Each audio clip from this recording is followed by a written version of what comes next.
नानीहरु कहाँ पुग्यो त पानीमा हेरिरहेको छ रिपोर्ट बचाउँदै पहिले परतिर हेर्नुस् न आमा बस्नु पर्दै यो हावाले नि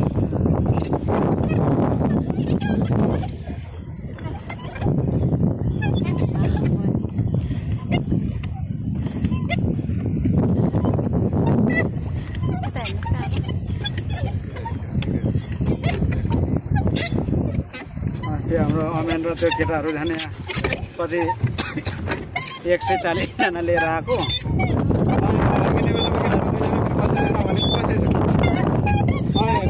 बिग्रियो हो पनि छैन अनि लिएर केटाहरू त्यहाँ मान्छे हिँडेको देखेर कराएर यो बिग्रेछ नि बाहिर पानी नै जाँदै जाँदैन फेरि बिचमा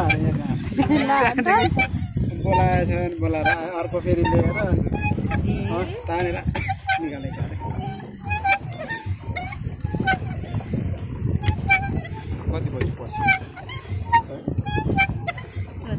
आइपुग्नु भएछ दाजु पनि अघि तल त्यो होइन जस्तो लाग्यो होइन अर्कै मान्छे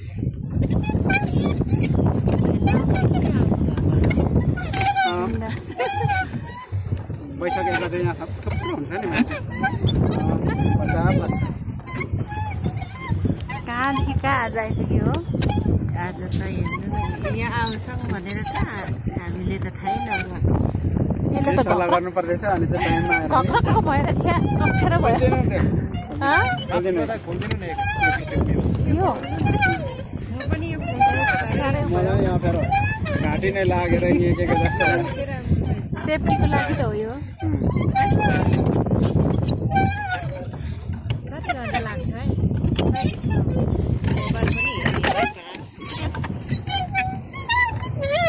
कति ठुलो यो खन्दाखेरि नाक देखेको कि कस्तो भनेको होला नि मलाई त्यो कहानीहरू चाहिँ थाहा छैन त्यहाँबाट निकाल्छ उता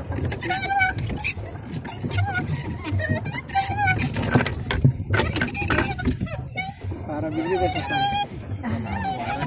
जुत्ता अप्ठ्यारो हुन्छ जुत्ता चाहिँ हल्का खालको जुत्ता चाहिँ खाली खुट्टाले दिनुपर्ने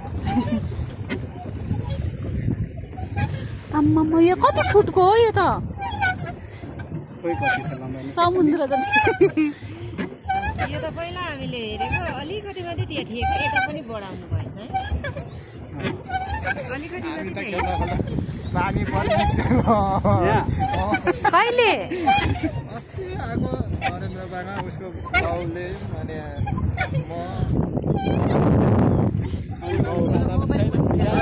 त्यो सबलाई उयानिर डुङ्गायौँ हामी उता जाँदैछु पनि बस्यो नि बेरसम्म बस्यो भने आइपुग्नु छैन अन्त फेरि मोबाइल भित्र नि घुमेर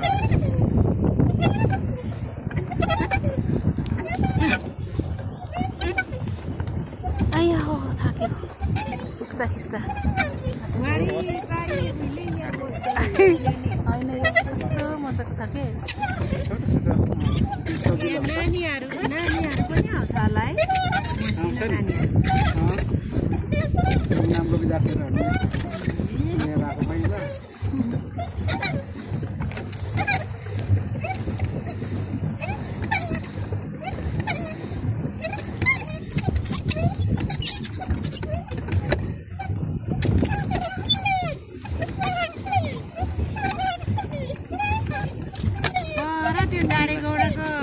पनि एउटा पोखरी छ नि त्यहाँ पनि ठुलो पो छ है डल्लो डल्लो दारेबाट उता माथिल्लोपट्टिको त्यहाँ अहिले छ कि छैन छ होला त्यहाँ पनि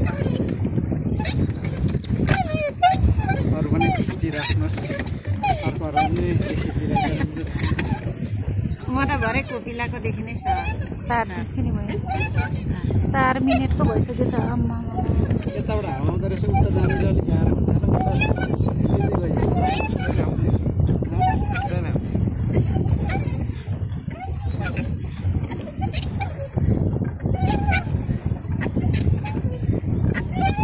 पोखरामा पनि राम्रो छ अरे यस्तै पोखरी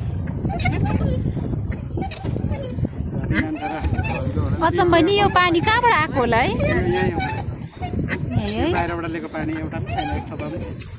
अनि जस्तो कि यो यहाँनिर त के हो यो कस्तो जग्गा भन्नु है? पहिला त पहिला सानो थियो सुक्ने चाहिँ सुक्थेन अहिले यो पोखरी ठ्याक्कै सफा गरेर बनाएपछि यहाँ पर्यटक एरिया बनाउँदै जाँदैछ। अझै यति नै हो पोखरी भएको जग्गा चाहिँ? कति अचम्मको ठाउँ नि अनि उता चाहिँ यहाँ माथि छ त्यहाँदेखि अलि माथि मिग्लाचोङ भन्छ खास मिग्लाचोङ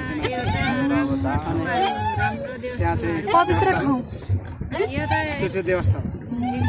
पहिला पहिला त अब त्यहाँको भने सुन्दाखेरि सुन्तलाहरू पाइन्थ्यो अरे फलफुलहरू होइन सबै खाने माथि डाँडामा हो र? अनि बोकेर ल्याउँदा चाहिँ घर आइपुग्न पुगिन्ने अरे खानु चाहिँ पाइने जतिमा अचम्म नि एउटा यस्तो ठाउँ छ भन्छ। समय भए त पनि घुमेर हिजो यस्तो सल्लाह भएको अझै भनिन्थ्यो नि कतिसम्म जान्छ नि भाइ पनि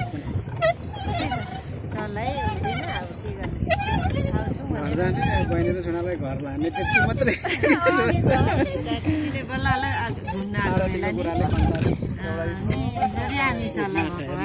खै माछा उ अरे आमा माछा हेर्नु सिधा बस्नुहोस् है।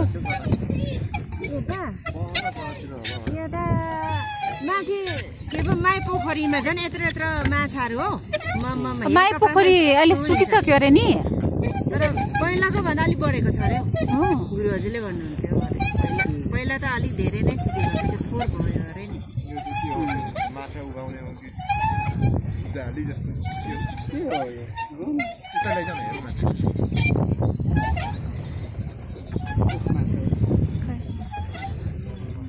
बरु यो माछा चाहिँ यहाँ नमार्नु कि। ए यो के छ हौ हेरौँ न। छोड्दिन छोड्दिन म। कति राम्रो राम्रो डाँडाहरू कता जाउँ ठोकाउनु र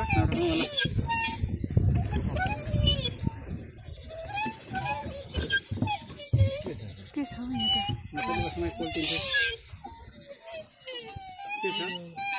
के छोपिराखेको छ? यो त होइन हौ यो त कमल फुल जस्तो छ। होइन कमल फुल जस्तो छ त अनि भित्र कमल फुल लगाएको मरिँदैन बिजी बनिन्छ मोबाइलहरू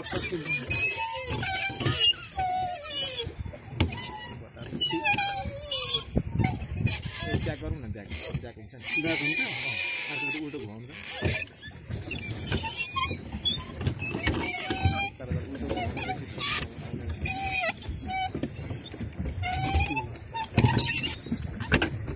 ड्राइभिङ दाजु त गर्न थाहा छ।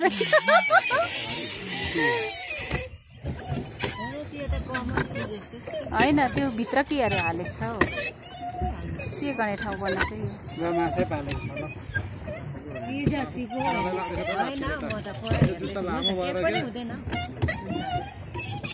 मलाई फेरि यो ब्याग हुन्छ भनेर थाहा थिएन।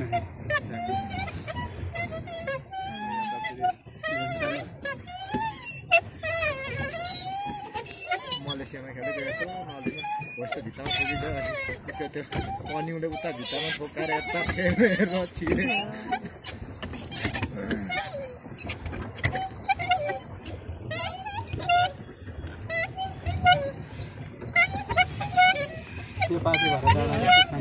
अब नाउँमा पनि चढ्यो दाजु त्यताबाट एकचोटि खिच्नु त दाजु त्यहाँबाट ब्याक गरेको